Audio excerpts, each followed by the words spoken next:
আমি এক্ষুনি কালেমা পড়ে নিলাম, আমি এক্ষুনি মুসলমান হয়ে গেলাম, লা ইলাহা ইল্লাল্লাহ মুহাম্মাদুর রাসূলুল্লাহ সাল্লাল্লাহু আলাইহি ওয়াসাল্লাম। উপস্থিতি, আমি আপনাদেরকে এই কথাটা এই জন্য শোনাচ্ছি, আমাদের তো একদিন মরতেই হবে।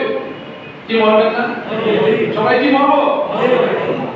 মওতটা যেন আমাদের প্রাণের জন্য হয়, মওতটা যেন আল্লাহর জন্য হয়, মওতটা যেন মুহাম্মদ রাসূলের জন্য হয়। মওত যদি এরকম হয় তাহলে মনে রাখেন মরতে দেরি হবে, আপনাকে আল্লাহ সুবহানাহু ওয়া তাআলা মাফ করে জান্নাতে নিতে দেরি হবে না। ঠিক কি না?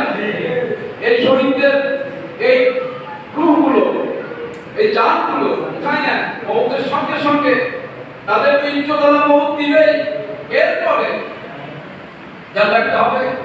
তাদের কারো সাহায্যের নিচে ওইখানে সমস্ত নেককার বান্দাদের রূহ ওখানে অবস্থান করে। আল্লাহ সুবহানাহু ওয়া তাআলা ওখানে তাদেরকে আখিরাতের আগ পর্যন্ত অর্থাৎ কিয়ামতের ময়দানে ওঠার আগ পর্যন্ত ওখানে রেখে দিবে। তারা ওখানে সবুজ পাখির ন্যায় ঘুরতে থাকবে আর আল্লাহর জান্নাতের মেহমান হিসেবে সমস্ত নিয়ামতগুলো ভোগ করতে থাকবে। ইনশাআল্লাহ আজিজ, আমাদের কি মন চায় না? মন চায় না? উপস্থিতি,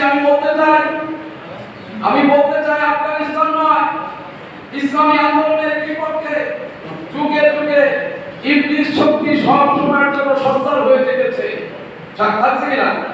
মিশরে, তারপরে তুরস্কে কামাল আতাতুর্কের নাম শোনেন নাই? নাম শুনছেন? কামাল আতাতুর্ক, ওনাকে তুরস্কের বাঘ বলা হতো। তিনি কি করছেন? আজান বন্ধ করে দিলেন।